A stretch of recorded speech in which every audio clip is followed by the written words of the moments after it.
Hi hello నమస్తే welcome to our channel. So ప్రస్తుతం స్టూడియోలో మనతో పాటు ఉన్నారు సీనియర్ జర్నలిస్ట్ ఇమ్మంది రామారావు గారు. నమస్కారం అండి. నమస్తే మేడం. ఎస్, ఆంధ్ర పాలిటిక్స్, అవి పాలిటిక్సా పాలిట్రిక్సా, అసలు ఏం జరుగుతోంది?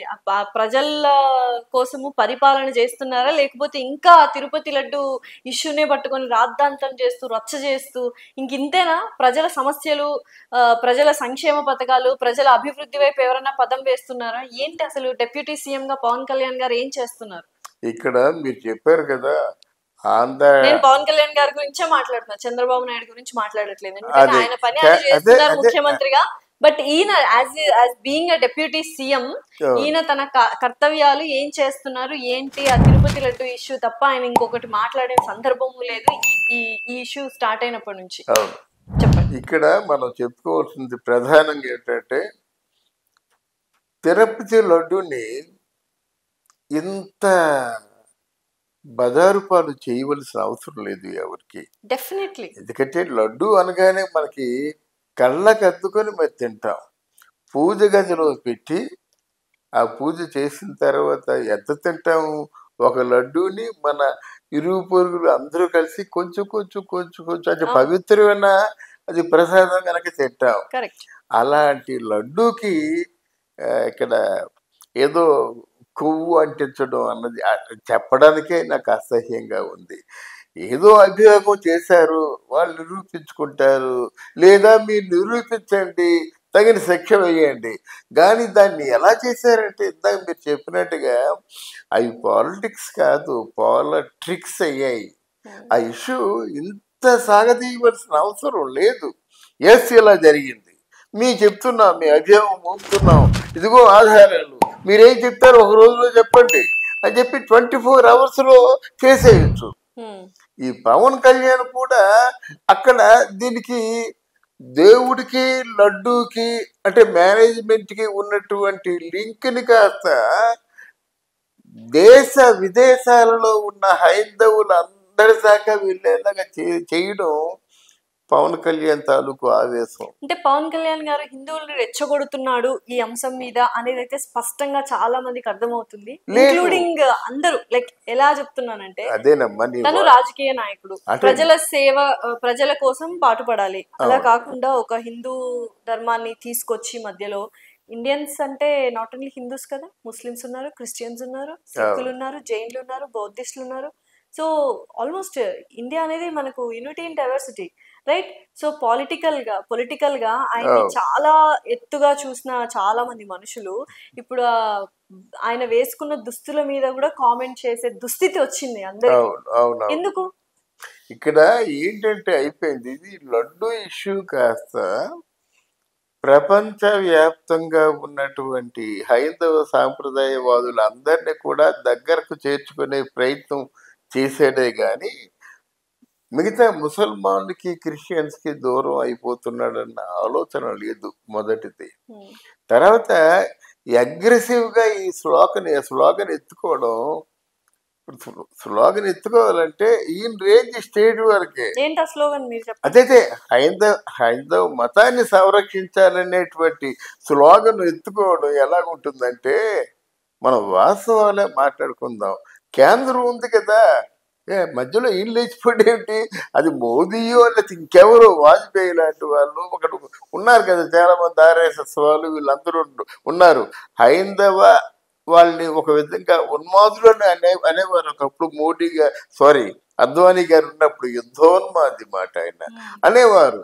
ఎంత మంచి ఆయన నిజంగా హైందవ ఆ నినాదం పుచ్చుకోబట్టి ఆయన అద్వానీ గారు యుద్ధోన్మాది అనే పేరుతోనే అయిపోయిందన్నమాట. ఎప్పుడో అంటే ఎప్పుడో భవిష్యత్తులో నేషనల్ లీడర్ అయిన తర్వాత తీసుకోవలసినటువంటి స్లోగన్ ఈయన కొంచెం ముందే తీసుకున్నాడు. ఆయనకు అనిపించినా అనిపించకపోయినా మాబోటి వాళ్ళకి కనిపిస్తుంది అన్నమాట. ఎందుకంటే వాళ్ళకి కన్నెర్ర చేసేటువంటి నినాదం తీసుకున్నారు.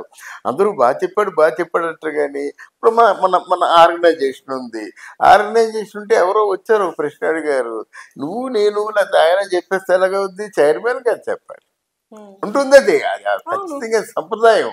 అలాగా ఇది కొంచెం తొందరపడ్డాడు, ఆయన చెప్పే వాళ్ళు ఎవరు లేరు, ఆవేశపడ్డాడో తెలియదు. నెంబర్ 1. నెంబర్ 2 ఏంటంటే ఇష్యూ ఇప్పుడు అసలు పరిపాలనలోకి నిన్నగా మొన్న వచ్చారు.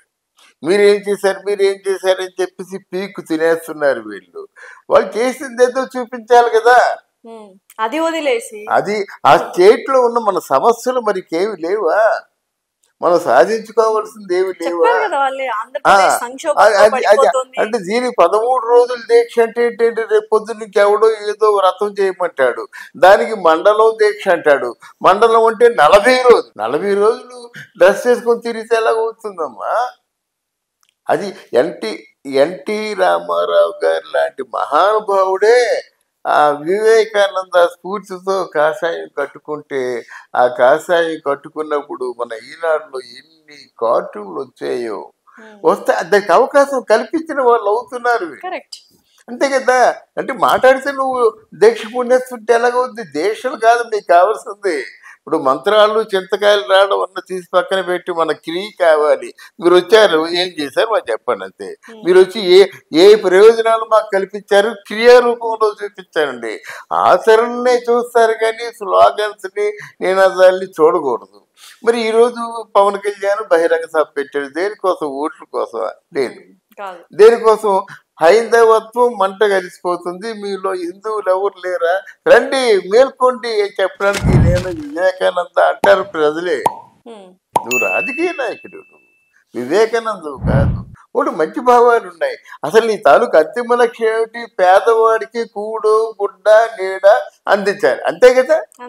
ఆ ప్రయత్నం నువ్వు చెయ్యి, అంతేగాని ఇలా నాకు ఎందుకో కొంచెం పవన్ కళ్యాణ్కి నేను చాలా అభిమానంగా మాట్లాడతాను. ఎందుకంటే ఆయన తాలూకు ఆవేశం కానీ ఆచరణ కానీ చూసి ఈ విషయంలో మాత్రం పవన్ కళ్యాణ్ పునరాలోచించుకొని ఇక ముందు ఎప్పుడు కూడా మండలాలు లేకపోతే సంవత్సరాల తరబడి దీక్షలు వహించినట్టయితే ప్రజాపాలన కుంటుపడుతుంది. మరి కూటమిలో ఉన్నప్పుడే కదా ఒకరినొకరు తెలుసుకొని ఒకరితో ఒకరు ఏమంటారు సమన్వయంగా ఎలక్షన్స్ లో పోటీ పడ్డారు. మరి ఈ విషయం మీరు ఏదైతే చెప్తున్నారో ఆ విషయం చంద్రబాబు నాయుడు గారు ఎందుకు పవన్ కళ్యాణ్ గారికి కన్వే చేయట్లేదు? మనం ప్రజల మీద దృష్టి పెడదాం, ప్రజల ఏమంటారు ప్రాబ్లమ్స్ సమస్యల మీద దృష్టి పెడదాం. ఇది ఓకే, ఇది అధికారులు తప్పు చేశారు, ఇది దీని పని మీరు అన్నట్టు సిట్ కానీ ఏదైనా ఒక వ్యవస్థ కానీ ఒక సంస్థ కానీ దాని ఎంక్వైరీ చేసుకుంటది, మనం ప్రజల మీద దృష్టి పెడతామంటే అయిపోద్ది కదా. అవును, కరెక్టే. ప్రతి చోట కూడా రాజకీయాలు ఉంటాయమ్మా, అదే మీరు తెలుసుకోవాలి. పవన్ కళ్యాణ్ జనంలోకి రావడమే చంద్రబాబుకి కావాలి, పవన్ కళ్యాణ్ తప్పటడుగు వేయడమే చంద్రబాబుకి కావాలి. ఎలాగా ఎలక్షన్ల ముందు పవన్ కళ్యాణ్ చంద్రబాబు విడిపోతారు, పోటీ చేసే వాళ్ళు ఎవరు ఉంటారు గనక పవన్ కళ్యాణ్ బయటపడి ఇప్పుడు ఇన్ని మాట్లాడుకుంటున్నామంటే పవన్ కళ్యాణ్ బయటికి రాబట్టే కదా మాట్లాడుకుంటున్నాము. ఇప్పుడు 400 పంచాయతీలకి 400 లక్షలు ఇచ్చాడు, అప్పుడు మనం మాట్లాడుకోలేదు కదా. అంటే ఏంటి? పవన్ కళ్యాణ్ తప్పు చేస్తున్నాడన్న భావన మనలో బాగా బలపడినందుకే మాట్లాడుకుంటున్నాం. అదే చంద్రబాబుకి కావాలి, అదే పవన్ కళ్యాణ్ తెలుసుకోవాలి. నువ్వు చెప్పరా అంటారు కానీ నువ్వెందుకు చెప్పని పవన్ కళ్యాణ్ అడగాలి. మీరు అన్నట్టు ఒకరి మీద ఒకరికి వాళ్ళు ఏమంటారు కుయుక్తులు వేసుకోవడానికి రాజకీయాలు అనేసరికి యుక్తులు కుయుక్తులు ఉంటాయి కానీ ఎవరి జాగ్రత్తలో వాళ్ళు ఉండాలి. ఎందుకంటే జీవితం నీది, you are accountable, you are answerable, అంతేగాని we have to make our self. కానీ వాళ్ళని ఎలక్ట్ చేసుకుంది మనము, మనందరి ప్రజల జీవితాలు సమస్యలన్నీ వాళ్ళ మీద ఆధారపడుతుంది కాబట్టి వాళ్ళు కొంత బాధ్యతారహితంగా ఉండాలి, బాధ్యతగా ఉండాలి. ఎందుకని దట్ ఈజ్ యూ. నేను ఏమంటానంటే ఎవరికైనా మీరు ప్రపంచానికి భయపడొద్దు, that is you. Pawan Kalyan అనే ఓ బ్రాండ్ నేవికి భయపడాలి, అర్థమైందా? అది ఉంటే ముందు ఆయన కొంచెం మంచి వృద్ధిలోకి వస్తాడు. లేకపోతే ఈ అగ్రెసివ్నెస్ ఆవేశం ఎప్పటికైనా ఆయన కొంచెం దెబ్బతీస్తుంది.